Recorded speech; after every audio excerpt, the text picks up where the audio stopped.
La rôdeuse de la mer et du feu. Chapitre 40. Splinter.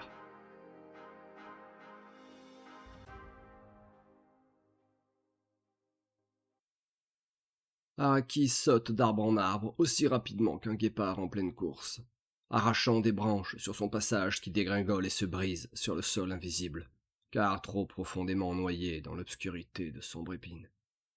Bien que toujours accroché sur son dos velu, je peine à y rester. La Tarentasse était partie à l'instant même où Lilou avait crié à l'embuscade. Sans un mot pour sa sœur, elle avait disparu dans les frondaisons, m'emportant malgré moi avec elle. Maintenant, elle parcourt la forêt, le regard froid, silencieuse comme une tombe, à la recherche de quelque chose. Puis, alors que mes méninges tentaient de deviner ce qui pouvait la détourner d'un combat aux côtés de Lilou, elle s'arrête l'espace d'une seconde. Ses yeux brillent d'une voracité malveillante. « Je te tiens », murmure-t-elle. Elle bondit à nouveau et pose pied à terre sous un immense tronc tordu et sombre, dont les branches montent si haut dans le ciel qu'elles pourraient toucher les nuages. « Chalandra, montre-toi !» Je descends du dos de l'araignée velue, les oreilles plaquées en arrière. Je m'attends au pire.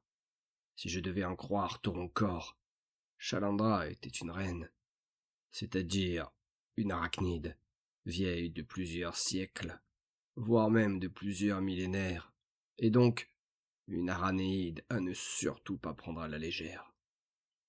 Et par tain, Arrakis avait laissé tomber Lilou pour la retrouver, mais elle est complètement folle. La voix qui résonne dans les bois noirs et inquiétants me plonge dans une étreinte glacée. « Toi, cela fait si longtemps. » Si cela était possible, j'essaierais de m'enterrer. Mais plus aucun de mes membres ne répond à mes supplications. Mes griffes sont plantées dans le sol. « En effet, » grogne Arrakis, « et la dernière fois que nous nous sommes croisés, tu n'avais pas vendu ton âme au titan noir. » « Vendu ? Tu crois que j'ai vendu mon âme ? Mais Tarancas de pacotille, il s'en est passé des choses en 4000 ans. » L'araignée sabre géante se pose silencieusement en face d'Arrakis, avec une lente détermination. Mes traits s'écarquillent devant cette vision de cauchemar. Ma fourrure se hérisse. Mon être tout entier se crispe, et mon cœur se resserre sous la terreur. Chalandra est plus grosse qu'Arrakis. Beaucoup plus grosse. 2 fois plus grosse. Son corps, d'un vert ténébreux, pend entre ses pattes, et ses prunelles luisent d'un éclat redoutable et d'un mal ancien sans nom. Elle est couverte de cicatrices. Ses membres repliés, dont les jointures noueuses pointent bien au-dessus de son dos, sont hérissés de poils tels des piquants d'acier. Ses pédipalpes en forme de lame sont usés par les âges et ont la taille d'une lance. « Je n'ai pas vendu mon âme, » siffle-t-elle. « Je l'ai perdue. » Arrakis plisse sa grappe d'yeux et lui dit: « Alors tu as été faible, toi, une des plus vieilles araignées de Tella.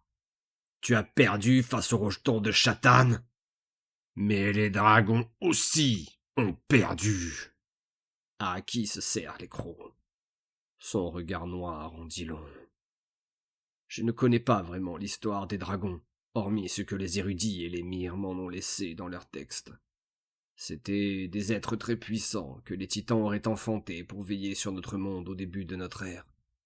Mais tous les dragons ont disparu depuis longtemps, et la grande majorité des humains pensent qu'ils n'ont jamais existé, et qu'ils ne sont que des légendes.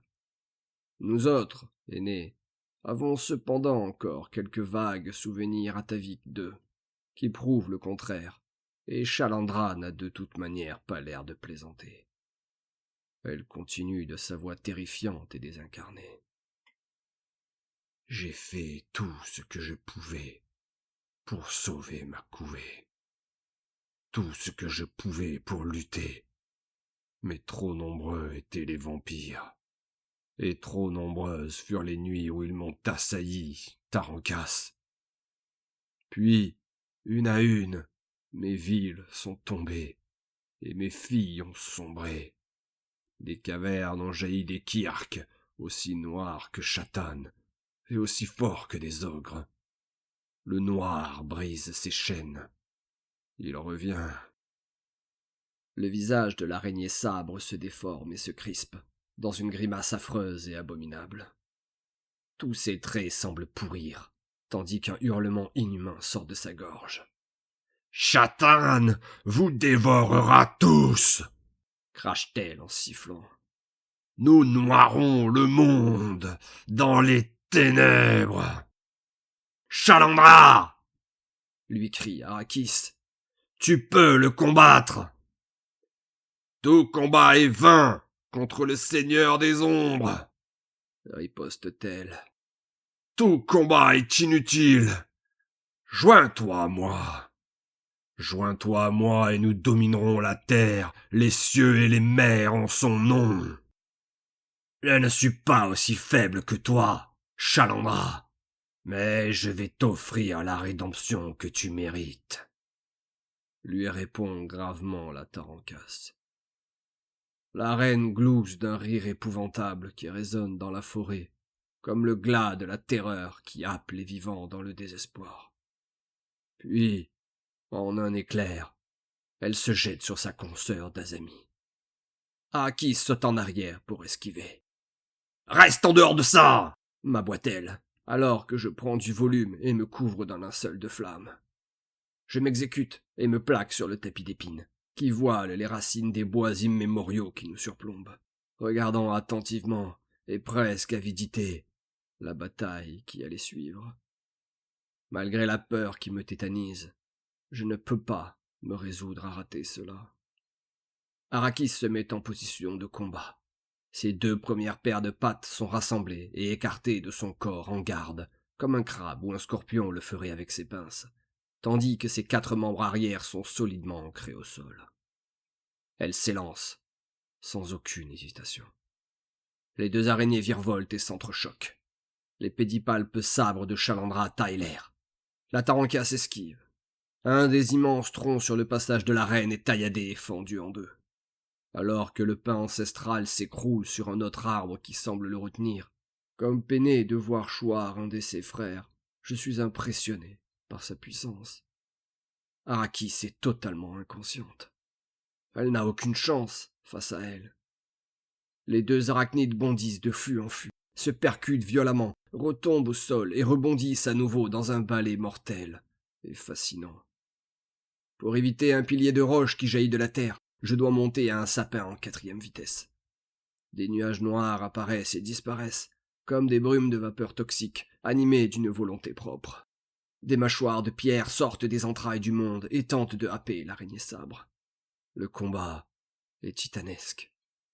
Devant mes yeux, les attaques et les incantations élémentaires se succèdent, chacune des 2 aranéides cherchant à surpasser l'autre dans une danse meurtrière et destructrice. Bientôt, plus aucun arbre ne tient debout. J'ai dû m'éloigner une nouvelle fois, sautant de branche en branche, pour ne pas me retrouver écrasé par ces monstres. Mais quelle puissance! Vindy m'avait dit plusieurs fois qu'Arrakis était du genre à tout détruire sur son chemin, et le chemin avec, et je découvre aujourd'hui que mon compagnon ne plaisantait pas du tout. Puis, comme une illumination, je comprends enfin. Ce n'est pas la puissance d'Arrakis qui me frappe, c'est l'économie. Cette façon de ne jamais gaspiller un geste, de lire le combat plusieurs secondes avant qu'il n'arrive, de placer chaque coup là où il coûte le moins et fait le plus mal. On n'acquiert pas cela. On ne l'apprend pas. Ça se sédimente sur des siècles et siècles, jusqu'à devenir aussi naturel que respirer. Arrakis ne peut pas tenir tête à une reine, à moins qu'elle en soit une également. Une matrone ancienne, vieille de plus de 4000 ans. Oh non, par tous les titans. Serait-il possible qu'Arakis soit Tarakesh, la plus vieille aînée qui foule encore telle là? Ma vision de la Tarankas change immédiatement, et je me demande comment je n'ai pas percé son secret plus tôt. C'était tellement évident. Sa force, ses connaissances, son arrogance, son mépris des humains. Entièrement tout dans son être la désigne comme une matrone arachnide. Le tronc où je m'accroche de toutes mes griffes s'ébranle tout à coup. Arrakis vient de s'y poser lourdement. Il plie sous son poids et est à la limite de rompre. Son écorce craque et couine dans un long mugissement plaintif. Accroupi contre le fût, le ventre frissonnant, les membres cambrés, tremblants, Arrakis bondit un battement de cœur plus tard. Dans le fracas du bois brisé, l'arbre millénaire qui lui a servi de point d'appui se fend et s'effondre, comme un château de cartes. Je saute dans les branches de son congénère à côté, les poils hérissés. L'aranéide velue percute en plein vol la reine et la balaie d'un violent coup de patte. L'instant d'après, tandis que Chalandra tombe, une demi-douzaine de lianes, grosses comme des boas, jaillissent des troncs encore partiellement debout. Elle l'emprisonne alors suffisamment longtemps pour que l'araignée des jungles se pose sur son abdomen et lui plante ses larges chélicères dans son cuir séculaire. Un bouillonnement de liquides intestinaux accompagne la chute de Chalandra, qui choit lourdement dans un bruit mat et sourd. « Ixo !» soupire Arrakis, empli de tristesse, alors qu'elle se redresse au-dessus de sa victime. « Tu aurais dû être plus vaillante. Chalandra, je t'ai connue plus vaillante. » L'araignée sabre, étonnamment, lui répond d'un sourire. Son regard a repris une couleur sombre, couleur originelle des membres de son espèce. Une sinistre ombre s'échappe de son corps et disparaît dans la forêt, comme un souffle de vent noir et intangible. La Tarankas l'a-t-elle senti?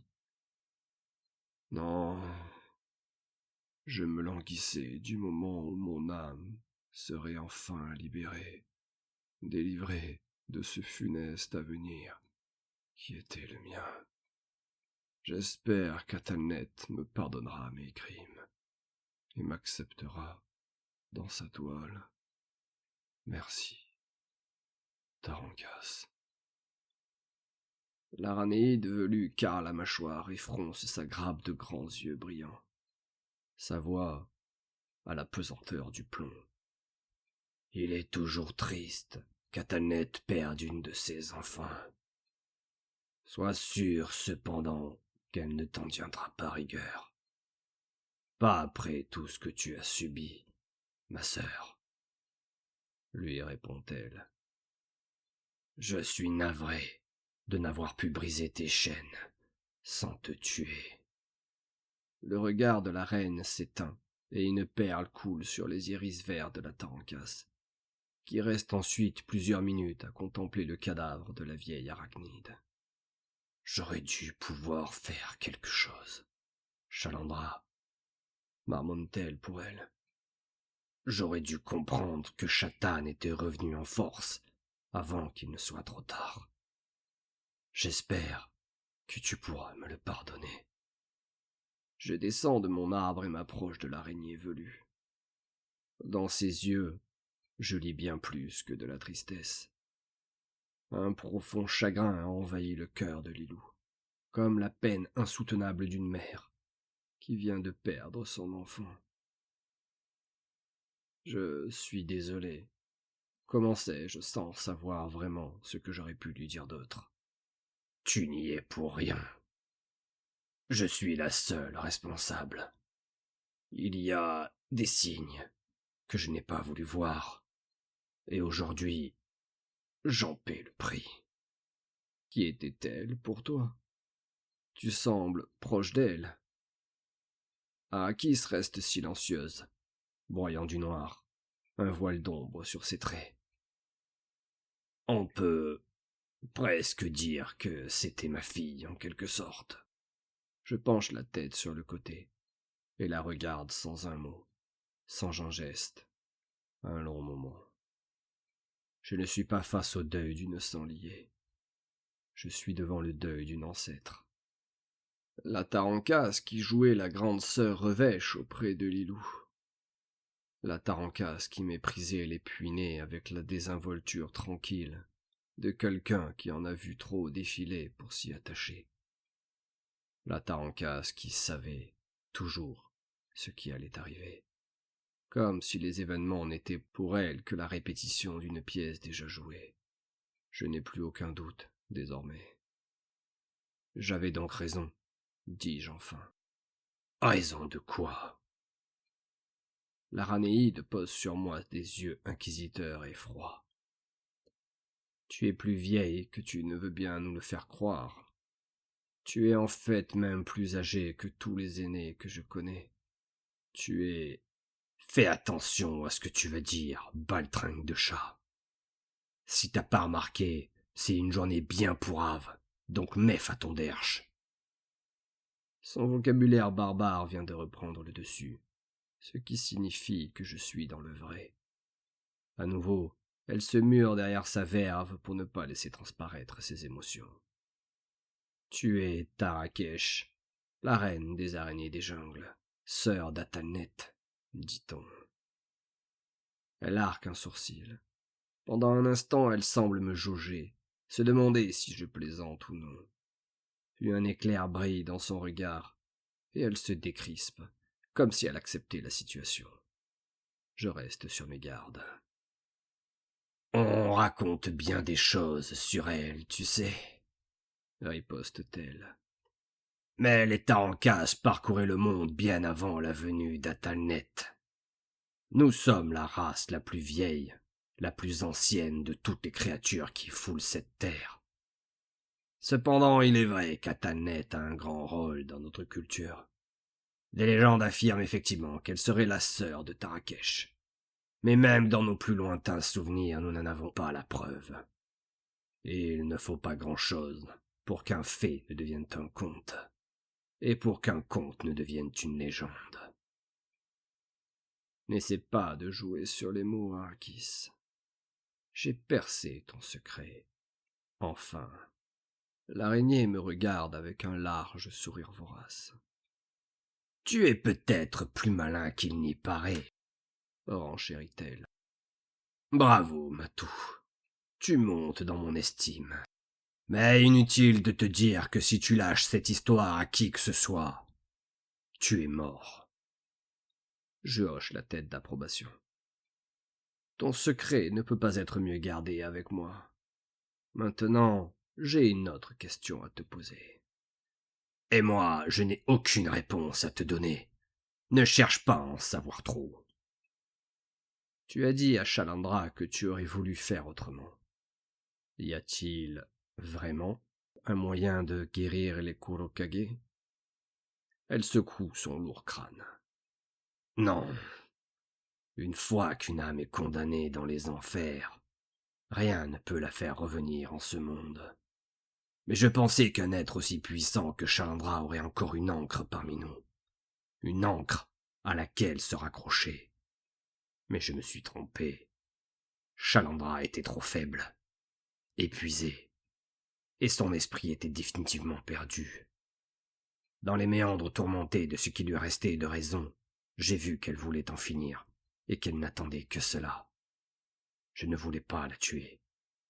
Je voulais la libérer, mais sa guérison n'était plus possible. Son cœur avait déjà été englouti par les ténèbres. Je n'ai pas eu le choix. Arrakis baisse les yeux et fixe le corps de la reine en silence, avant de reprendre. Le seul moyen que j'avais de la sauver était de la tuer. Elle va à présent rejoindre ses ancêtres et ses filles disparues. Qu'Atalnet l'accueille dans sa toile. Je m'apprête à lui répondre, mais quelque chose me coupe.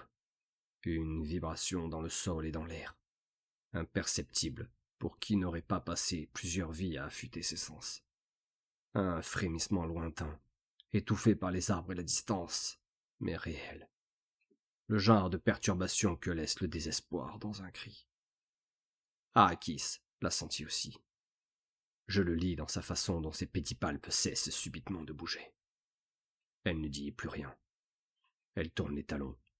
Je bondis sur son dos. Et elle s'élance.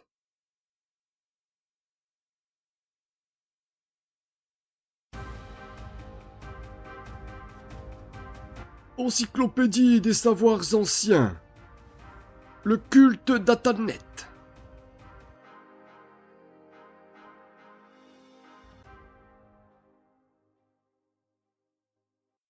Atalnet est la titan de la mort et du destin, et gardienne des artisans depuis la chute de Képri. En tant que telle, elle possède de nombreux temples dans lesquels les fidèles viennent rendre hommage à leurs défunts ou la prier de veiller sur leurs proches. Les artisans ont très souvent une statue, une effigie ou une enseigne forgée, taillée ou sculptée à son image, au-dessus de leur porte, en guise de protection et de porte-bonheur. Les sanctuaires d'Atalnet sont généralement installés à proximité des sites funéraires et des cimetières.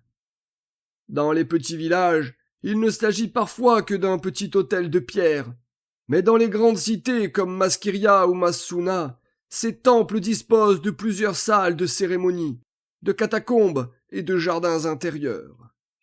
Le grand temple de l'araignée de Massilia est l'un des plus beaux et des plus vastes monuments à sa gloire. Il abrite en son sein un collège où les serviteurs de la Titan, communément appelés les Tismores, apprennent l'art de l'embaumement, des rites de crémation et des liturgies destinées à bénir les morts et à les aider à rejoindre les cieux. En tant que titan du destin, Atalnet est également apprécié des illusionnistes, des diseuses de bonne aventure et autres devins, qu'ils soient de simples charlatans ou des individus dotés d'un véritable don de prévoyance. Ces derniers l'honorent sous le nom de la fileuse, affirmant qu'elle leur souffle leur vision au creux de l'oreille, la nuit, lorsque les fils du temps vibrent plus fort dans l'obscurité. Elle est par ailleurs chère aux druides et aux rôdeurs, qui la considèrent, au même titre qu'Imarak, comme une protectrice des créatures de la terre et de la nature dans son ensemble. De par la multiplicité de ses affinités, Atalnet est l'un des titans les plus vénérés du monde. Par Sir Dareden, maître du savoir de Massilia.